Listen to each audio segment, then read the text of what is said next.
Hey, how's it going? Welcome back to the Social.in channel. This is Pradeep, and this week on the Social Media Weekly, we're talking about Verizon's new search engine called OneSearch.com. We're talking about Google's new Dataset search, and we're talking about Facebook's response to the Jeff Bezos hack. Let's get started.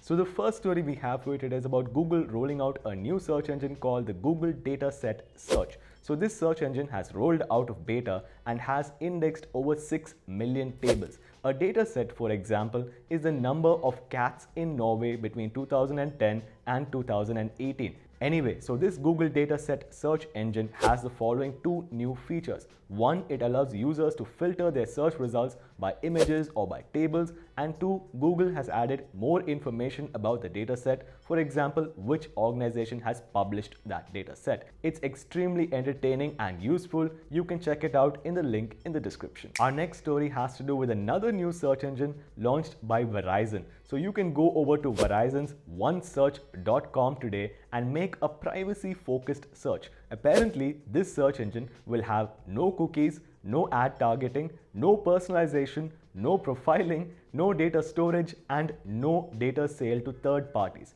I will remind you that throughout history, there have been various companies that have tried to compete with Google, and today you have to find out about them by Googling them. Our next story has to do with 2,000 WordPress websites which have been hacked.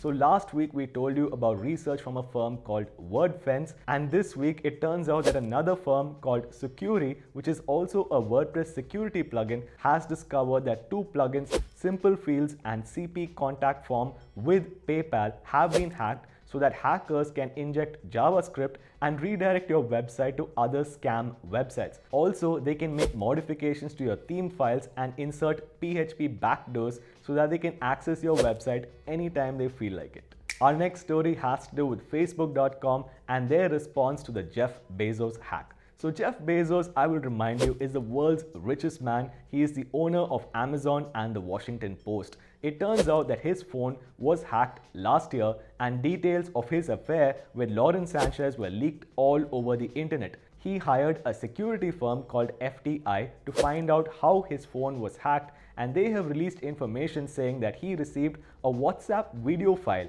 4.22 MB from Mohammed bin Salman, the Crown Prince of Saudi Arabia, and that's how his phone was hacked. Jeff Bezos uses an iPhone, and Facebook's VP, Nicola Mendelsohn, has immediately blamed the iOS operating system. It turns out that you can be the richest man in the world, but you still can't prevent your phone from being hacked. Our final story of the day has to do with Facebook rolling out dark mode for Android phones. So according to Android Police, some users have received dark mode on their Facebook app on Android. Like all things Facebook, it's kind of half-baked. Some sections of the app are still in light mode, and the app keeps switching from light mode to dark mode for some random reason. This is similar to WhatsApp, which in its latest beta also added a dark mode, and this is not an actual black mode, but a dark mode with blue or green accents. That's about it for this episode, guys. If you liked it, please give it a thumbs up. Drop your comments on what you think of Facebook's response